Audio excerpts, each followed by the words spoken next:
Imagine a world where Japan's ancient isolation was shattered, not by modernity, but by an unstoppable force. What if the fabled divine wind never blew in 1281? In this alternate timeline, a world of speculation, not history, Japan would face an enemy unlike any it had ever known. Image_shorts_1, a lone cloaked figure seen from behind standing on a rocky cliff edge, gazing down at churning dark seas far below. Emotional atmospheric vertical composition 916, no readable text. Image_shorts_2, two robed Japanese scholars walking away from camera toward an ancient temple gate, silhouettes against a stormy overcast sky, vertical composition 916, no readable text. Image_shorts_3, extreme close-up of a cracked ancient ceramic shard half buried in dark sand, faint geometric surface motifs, warm raking light, vertical macro composition 916, no readable text, no specific script or calligraphy. For centuries, Japan remained a fortress, its shores protected by rough seas, island geography, and fierce warriors. But in the late 13th century, a storm of iron, ships, and fire gathered beyond the horizon. The land of the rising sun was no longer beyond the reach of empire. Image_shorts_1, a heavily armored Mongol commander seen from behind on horseback, overlooking a vast army encampment on a sweeping plain. Vertical cinematic composition 916, no readable text. Image_shorts_2, two Japanese court officials in elaborate Heian Kamakura era robes seen from behind, looking out from a wooden veranda over a tranquil garden, tense posture, vertical composition 916, no readable text. Image_shorts_3, a highly detailed macro close-up of a weathered curved traditional Japanese roof tile, soft green moss growing across its dark clay surface, vertical composition 916, no readable text. This is not the story of the Kamikaze that saved Japan. This is the story of what happened when it did not. What kind of nation would emerge from the crucible of Mongol conquest? How would its people, culture, and identity be reshaped? Image_shorts_1, a lone Zen Buddhist monk seen from behind, walking slowly down a busy market street, filled with crowds wearing a mix of Japanese robes and Mongol tunics, vertical composition 916, no readable text. Image_shorts_2, two figures seen from behind standing side by side on a grassy hill, overlooking a newly built hybrid Japanese Yuan city, one in samurai armor and one in Mongol lamellar armor, vertical composition 916, no readable text.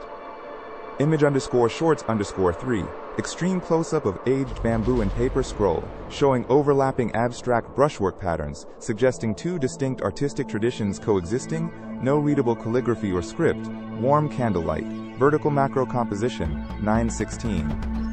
In the late 13th century, Japan was a land steeped in its own traditions, largely insulated from the great continental empires of Eurasia. Its rugged islands fostered a culture that was independent, proud, and deeply rooted in local warrior authority. To outside powers, Japan appeared distant, but not unreachable. Japan was ruled by the Kamakura Shogunate, and behind it stood the powerful Hojo Regency. Political authority rested not with one emperor alone, but with a warrior government built around samurai loyalty, landholding, and military service. These warriors were renowned for their discipline, archery, and personal courage. But on the continent, a new and unprecedented power had risen, the Mongol-Yuan dynasty under Kublai Khan. Having conquered China, Korea, and vast stretches of Eurasia, the Yuan court turned its gaze toward Japan's defiant islands. The first invasion in 1274 had failed. Now, a far larger invasion was being prepared. In the spring and summer of 1281, the second Mongol invasion fleet assembled on a staggering scale. Sources describe thousands of ships and a vast army drawn from Korea, China, and Mongol command structures. For the medieval world, this was not merely an invasion fleet. It was an empire at sea. On the shores of Kyushu, the Japanese waited. Since the first invasion, they had prepared by building the Ginkgo Barui, a defensive stone wall along Hakata Bay. Samurai and foot soldiers watched the sea, knowing that the next assault would decide more than a coastline. This time, the typhoon did not come. The skies remained steady, the sea stayed open, and Yuan forces landed at Hakata Bay with numbers the defenders could not match. Early gunpowder devices, coordinated formations, and relentless pressure shattered the first Japanese line. The first skirmishes were fierce. Samurai fought with courage and precision, but the Mongols did not fight like isolated duelists. Their formations moved as units, combining archery, infantry pressure, cavalry coordination, and explosive shock tactics. Slowly, the beach defenses began to fail. Within days, the beachhead was secure. Hakata Bay, the gateway to Kyushu, was now in Yuan hands. The Japanese had not lacked bravery. They lacked the numbers, weapons, and strategic depth to push the invaders back into the sea. But this was only the beginning. From their beachhead, Yuan forces began pushing inland. Dazaifu, the ancient administrative center of Kyushu, came under overwhelming pressure. Its defenders could not withstand concentrated assaults, siege equipment, and the steady arrival of reinforcements. Japanese resistance did not disappear. Samurai clans launched counterattacks from forests, mountain paths, and familiar terrain. Yet these attacks were scattered and localized. Against a unified command structure, courage alone could not create a unified strategy. News of the successful landing reached Kublai Khan. Satisfied by the advance, he dispatched reinforcements and supplies to secure Kyushu as a forward base. The invasion was no longer a raid, it was becoming an occupation. In Kyoto and Kamakura, panic spread. The unified front began to crack. Some lords demanded a final stand, while others quietly considered negotiation, defection, or survival under Yuan rule. The invasion exposed fractures that had always existed beneath the shogunate's authority. Despite internal division, the Hojo Regency made its decision. Honshu would be defended at all costs. Every available warrior was called, every clan was pressed into service, and the shogunate prepared for a confrontation that would determine whether Japan remained independent.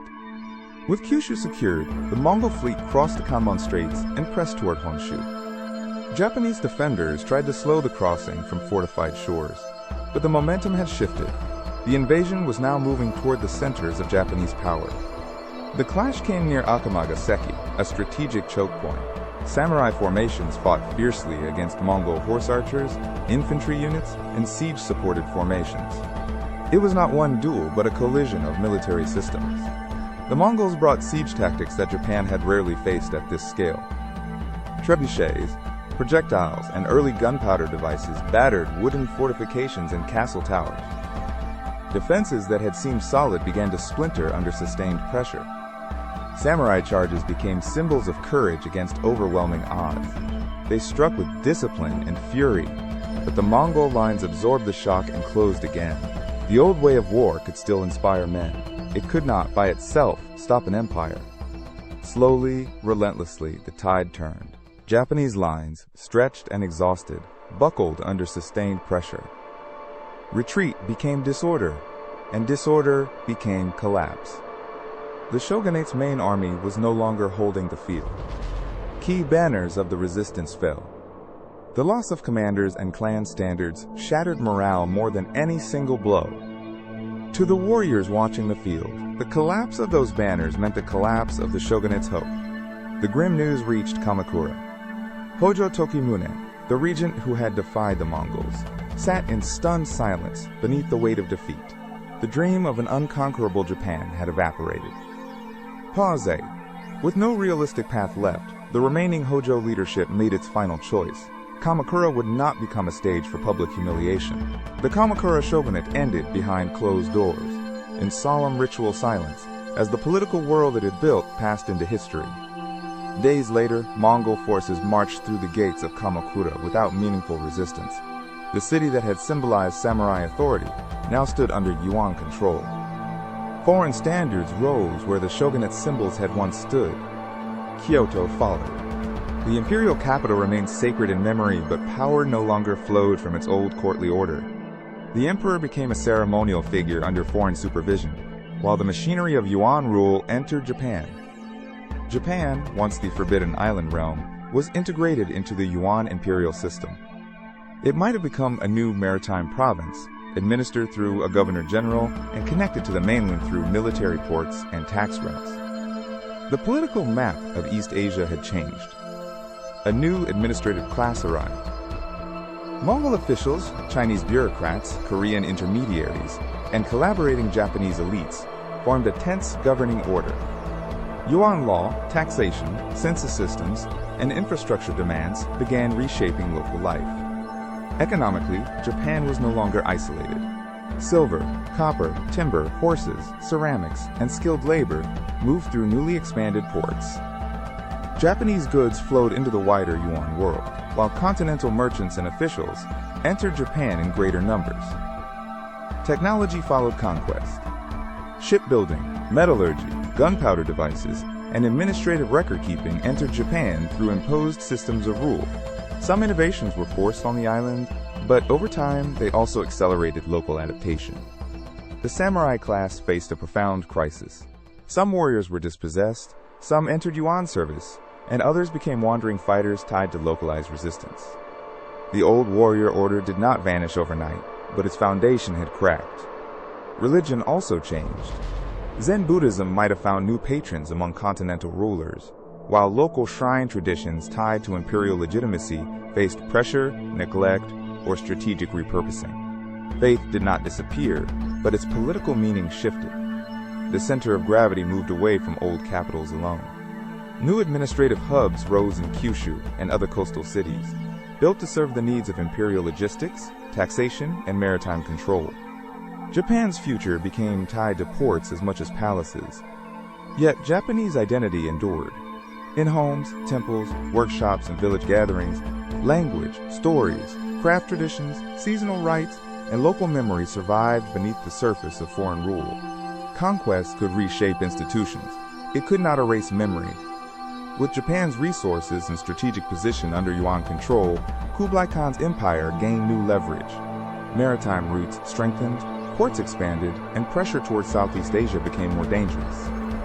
The failed ventures of our timeline might unfold very differently in this one. The global implications would be enormous. A stronger Yuan dynasty, enriched by Japan's resources and maritime position, could reshape trade routes across Asia. Diplomacy, warfare, and commerce, from the Korean Peninsula to Southeast Asia, would all adjust to a new balance of power. The unified Japan we know would never emerge in the same form. Instead, this alternate Japan would become a layered, fractured society. Yuan administration in key ports, collaborating local elites in some provinces, and stubborn pockets of resistance in mountains and remote domains. Over generations, a hybrid culture would form. Japanese warriors might wear continental armor elements. Yuan officials might adopt Japanese courtly customs. Ports would speak in multiple tongues, and architecture would carry the marks of two worlds forced into one political order. What if the Mongols had succeeded in 1281? Japan would not simply have been conquered. It would have been pulled into the vast machinery of Eurasian empire, changing the future of samurai rule, imperial legitimacy, Asian trade, and the identity of the islands themselves. Every empire has a story history forgot. This has been Historix Vault. More are coming. Subscribe so you don't miss the next one.